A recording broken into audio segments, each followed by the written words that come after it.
Pakar telematika Roy Suryo mempertanyakan banyak pihak yang melaporkannya ke polisi terkait tudingan ijazah palsu Joko Widodo.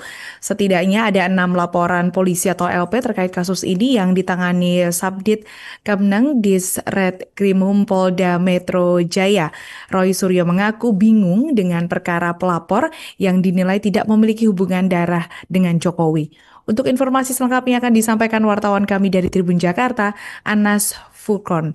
Rekan Anas, silahkan laporan Anda. Ya baik, terima kasih Alinda dan juga selamat sore Tribuners. Saya Anas Furkon Hakim, jurnalis tribunjakarta.com. Pada Senin 7 Juli 2025 kemarin, pakar telematika Roy Suryo memenuhi panggilan penyidik Polda Metro Jaya. Roy Suryo dipanggil untuk diperiksa sebagai saksi terlapor terkait kasus tudingan ijazah palsu terhadap Presiden ke-7 RI Joko Widodo. Tak hanya Roy Suryo, Egy Sujana juga ikut diperiksa sebagai saksi terlapor dalam kasus ini. Roy Suryo sendiri diperiksa selama 4,5 jam dan dicecar dengan 85 pertanyaan dari penyidik Subdit Kemneng Disretkrimum Polda Metro Jaya.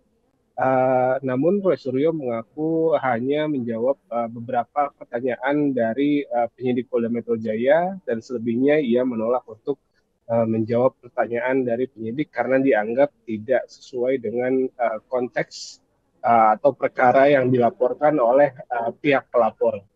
Dan dalam perkara ini Roy Suryo mengaku heran dan kebingungan dengan banyaknya laporan polisi yang datang kepada dirinya. Setidaknya ada 6 laporan polisi yang 5 diantaranya dilaporkan oleh di luar pihak selain Joko Widodo sendiri.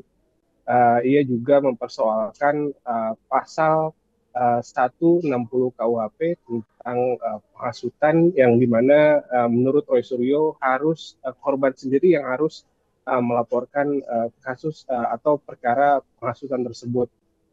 Ia juga merasa aneh dengan para telapor yang dinilai tidak memiliki hubungan darah dengan Jokowi, namun bersikeras untuk tetap melaporkan Roy Suryo dan kawan-kawan.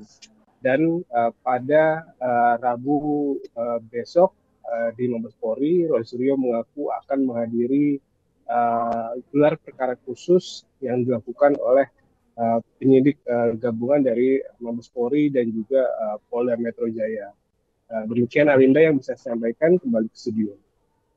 Baik, terima kasih rekan Anas untuk laporan Anda dan selamat bertugas kembali.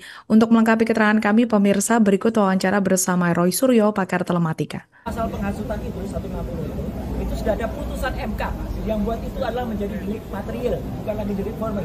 Jadi harus ada korban yang dihasut dan yang dihasut itu membuat kerusuhan atau membuat keonaran secara nyata.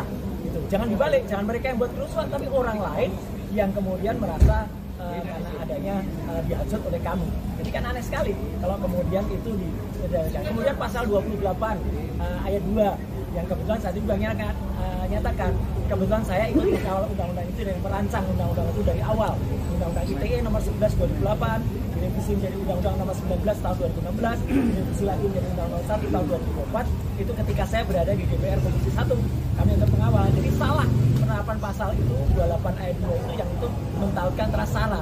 Mana akibat sara? Suku, agama, ras dan antar golongan yang kami buat. Kemudian tentang kebohongan yang kemudian menimbulkan keonaran.